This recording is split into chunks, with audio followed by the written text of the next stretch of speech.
Olivia Ann Stanley, or known as Liv, or on this blog site, my name is Olivia Ann.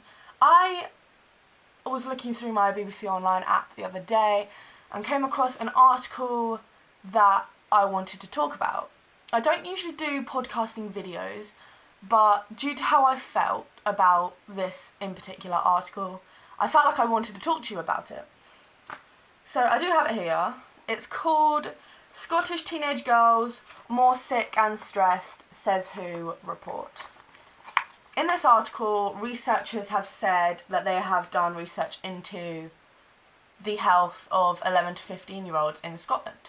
It states that 15-year-olds have a lower health because of stress. Now, in this article particularly, it talks about school stress. So any schoolwork or revision or extra work that these teenagers have been given is causing them to be diagnosed as ill. I can completely relate to this as a year 13 A-level student. My exams are in June and I am revising at the moment as hard as I can so that I can pass them. And I can't talk about just how stressed I can get easily. There are ways to overcome stress. It takes its toll on people. It can be worse on people than others. So I've had a friend who's been going to the doctors because she's been having panic attacks and she's been getting bad chest pains because of the amount of work that she receives.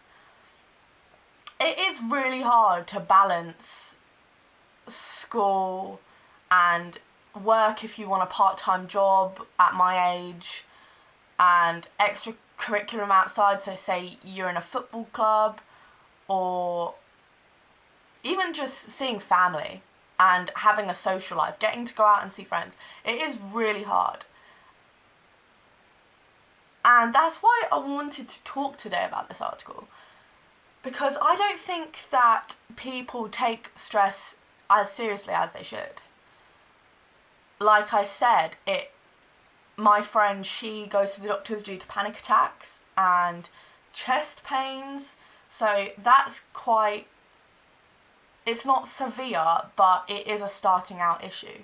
Whereas stress can lead to worse cases such as depression, or even eating disorders like anorexia or overeating because of comfort. And it can be a serious issue. I had to make my own investigation about this. So I asked 14 students from my school class on a scale of 1 to 10, on average a day, how stressed they feel that they get. So I actually have it recorded down in my phone. The results came out as 3 of these students said that they get stressed between 2 to 3 on my scale. That obviously isn't a lot. It could come down to them not being bothered about their grades or just being a calm person in general. I then had 4 people who said between 5 and 6, so that's quite neutral, but it's still fairly stressed. And then I had another 5 people who admitted that on a scale of 1 to 10 on average, they would pick between a 9 and an 8.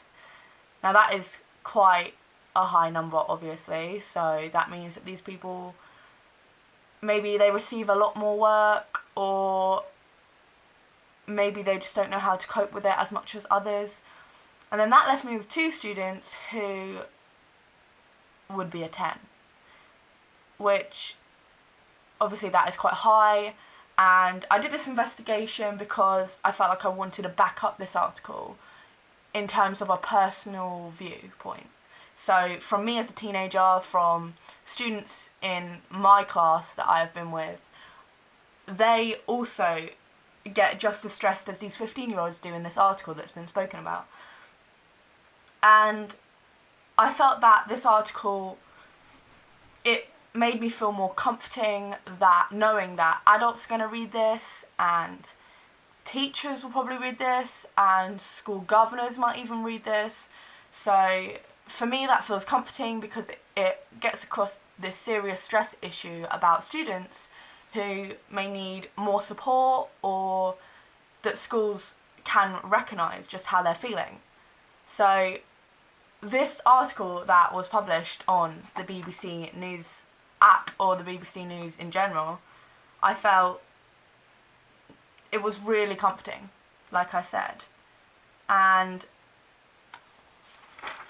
it's also just really interesting if you want to read through it. If you like news, like I do, it's really interesting. It gives you a load of facts. It gives quotes from the researchers about this, and really nice to be able to read something that I feel will benefit my age group.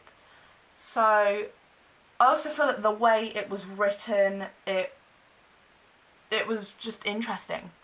And as I said, this came across on my BBC News app, which, if you do like news, definitely download it, because you can just go on it, you get every top storyline, headline. You have different sections, so you can go into the entertainment section, the music section, sports section. It's a really good app, and it's really interesting as well. So though the stories, they might be short, they're also very factual. So it gives you a brief idea of what the story is about, and if you want to read more on it, then you obviously go onto the actual website rather than just the app. So yeah, I love my app, and I felt that this article was really beneficial and comforting for me, and I'm sure many other teenagers if they have read this. So that is all I have to say today about this article. I do want to give some advice and say, if you are a teenager and you're feeling stressed, just try and talk to someone about it. I feel that talking to my friends or my mum is really helpful, because they've been stressed before. Like my mum, she obviously went to school before, so she knows how to cope with it. There are ways that you can cope with stress, like detoxing, such as yoga, or even green tea. I drink green tea, which I'm not sure if it works, but apparently it does, and it's good for your body as well. So I would recommend green tea as well. And yeah, so that's all I have to say today about this BBC article. You should go check it out. You should go check out the app, because obviously the BBC is stretched to a wider audience range, and they're just so relatable. And yeah, so hope you enjoyed the video. I might do some more in the future. So yeah, thank you for watching.